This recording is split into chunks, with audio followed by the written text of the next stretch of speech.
ऑस्ट्रालोपिथेकस की आने वाली नई पीढ़ी अब पूरी तरह से खुली धरती की जिंदगी में ढल चुकी थी।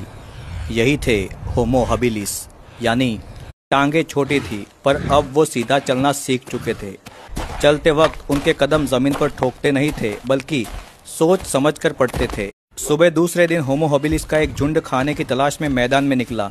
वो तो किसी जानवर के छोड़े हुए शिकार को ढूंढने निकले थे, लेकिन सामने खुले मैदान हवा में एक अजीब सी गंध आई, सड़े हुए मांस जैसी। एक बूढ़े नर ने सिर उठाकर चारों ओर देखा, लेकिन कुछ नहीं दिखा। तभी झाड़ियों में हलचल हुई। एक विशाल मगरमच्छ बिजली की तरह बाहर आया और उसके हाथ को अपने जबड़े में दबोच लिया। देखते ही देखते वो उसे पानी में खींच ले गया।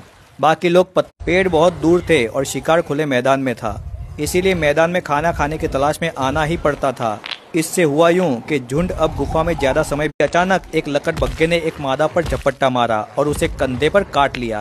बाकी लोगों ने तुरंत पत्थर उठाए, चिल्लाए और उस पर पत्थर फेंके। कुछ झपट्टा मार के आया और एक बच्चे को पंजे में जकड़कर उसे उठा ले गया। बच्चा चिल्लाया, चीखें गूंज उठी, पर एक पल भर में ही वो उन्होंने तय किया था कि हर छोटे शिकार के लिए 3 भूमिकाएं होंगी, एक देखने वाला, एक फेंकने वाला और एक घेरने वाला। उन्होंने पत्थरों को और ऑस्ट्रालोपिथेकस की आने वाली नई पीढ़ी अब पूरी तरह से खुली धरती की जिंदगी में ढल चुकी थी। यही थे होमो हबिलिस, यानी आज से करीब 19 लाख साल पहले पेड़ों की हल्की छांव में एक छोटा सा ग्रुप बैठा था। कुछ लोग जानवर की खाल मोड़कर उसमें तेज पत्थर के, वो ना तो पूरी तरह से इंसान थे ना ही बंदर। असली फर्क उनके दिमाग में था। उनका दिमाग उनके पूर्वजों के दिमाग के मुकाबले काफी बड़ा हो चुका था। होमो इरेक्टस जानते थे कि इन विशाल जीवों के पास जाना समझदारी नहीं है। वो आज भी छोटे थे और हथियार बस साधारण थे, लेकिन आग जल रही थी। सब ने उसे घूरा। वो जलती लकड़ी उठाकर चलने लगा, पर जैसे ही हवा कम हुई तो वो लकड़ी की आग बुझ गई। होमो इरेक्टस पहले दौड़े, जिसके कारण घोड़े दौड़ने लगे। फिर होमो इरेक्टस धीमे हुए, पर घोड़े बहुत आगे निकल चुके थे। होमो इरेक्टस फिर दौड़े और उसने ऊंची आवाज में दहाड़ते हुए तेंदुए को चौंकाया।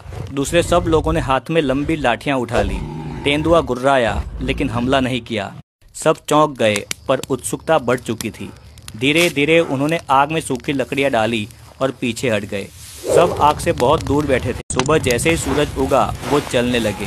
वो अब सिर्फ खाने के पीछे नहीं बल्कि नए इलाके की तरफ बढ़ रहे थे।